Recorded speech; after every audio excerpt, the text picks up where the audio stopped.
All right, let me cut across to UP Chief Minister Yogi Adityanath addressing a presser on the budget presented.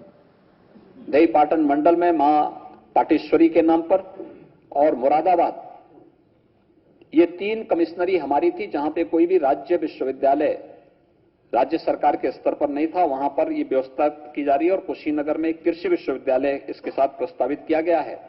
और प्रदेश के अंदर pharmaceuticals field में जो अपार संभावना है, इसके लिए भी एक विश्वविद्यालय के समकक्ष इंस्टीट्यूट के निर्माण के लिए भी बजट में उसका प्रावधान प्रदेश के अंदर किया है।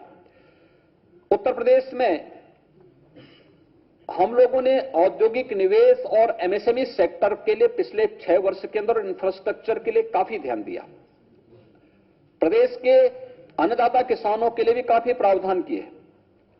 अगर आप देखेंगे 2017 से ही प्रदेश के अंदर हम लोगों ने प्रोक्योरमेंट पॉलिसी ला करके मीडिएटर की व्यवस्था समाप्त करके किसानों से सीधे क्रय करना प्रारंभ किया।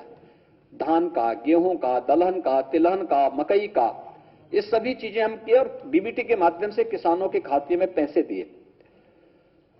प्रदेश के अंदर 1,97,000 करोड़ रुपए से अधिक की राशि अब तक हम गन्ना किसानों के गन्ना मूल्य का पिछले 6 वर्ष के अंदर भुगतान भी कर चुके हैं। चीनी मिलें जो बंद हो रही थी वो फिर से चलनी प्रारंभ हुई हैं और कोरोना कालखंड में भी हम लोगों ने इसको चलाया है। परिणाम है उत्तर प्रदेश में कृषि विकास दर पिछले 6 वर्ष में 3% से अधिक बढ़ी है, लेकिन इसे डबल डिजिट में ले जाना है। उत्तर प्रदेश की इस पोटेंशियल को हम और तेजी से आगे बढ़ा सकें। एफपीओस के गठन के साथ साथ एग्री स्टार्टअप को स्थापित करने के लिए भी बजट में इसका प्रावधान किया जा रहा है और यह बहुत महत्वपूर्ण होगा, जिसमें एग्रीटेक स्टार्टअप और इंक्यूबेटर सेंटर के लिए भी एक विशेष प्रावधान किया जा रहा है, जिसमें हमारे एग्रीकल्चर यूनिवर्सिटीज के साथ साथ यहां पर कृषि विज्ञान केंद्र जो 9 प्रदेश के अंदर क्लाइमेटिक जोन है, उनमें कृषि विज्ञान केंद्रों को भी हम लोग एक सेंटर ऑफ एक्सीलेंस के रूप में विकसित करने की दिशा में एक नया प्रयास प्रारंभ करेंगे। टिश्यू कल्चर प्रयोगशाला की स्थापना के लिए भी बजट में 10 करोड़ रुपए का प्रावधान है।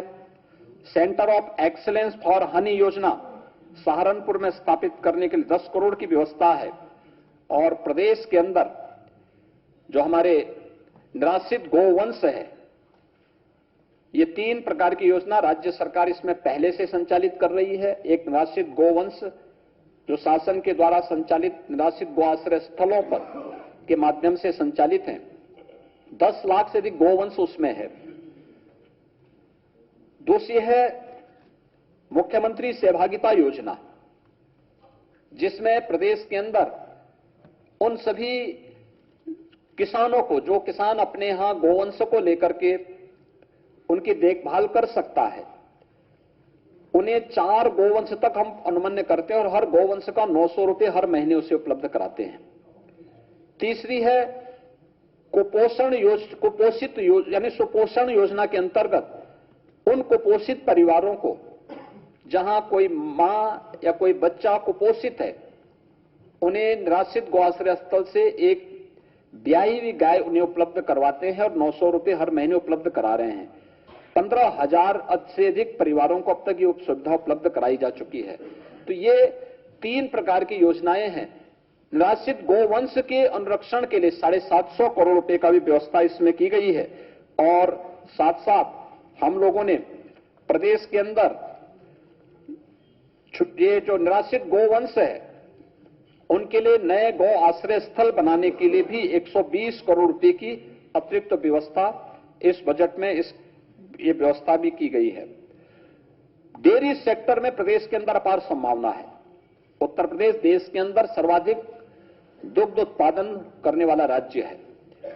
इन संभावनाओं को आगे बढ़ाने के लिए प्रदेश के अंदर दुग्धशाला विकास और दुग्ध उत्पाद प्रोत्साहन नीति के लिए 25 करोड़ रुपए का एक व्यवस्था की गई है। नंद बाबा दुग्ध मिशन योजना के अंतर्गत 61 करोड़ रुपए की व्यवस्था की गई है।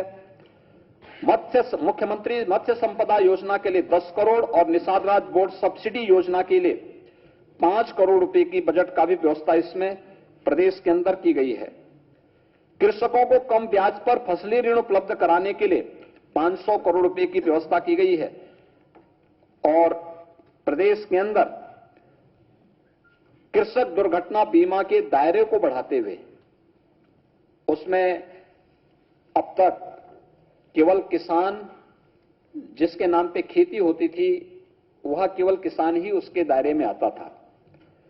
अब किसान के साथ साथ किसान के परिवार के सदस्य, इसके साथ साथ वो खेतीहर मजदूर जो अब तक खेतीबाड़ी तो करता था लेकिन अगर किसी आपदा का शिकार होता था वह उसके दायरे में नहीं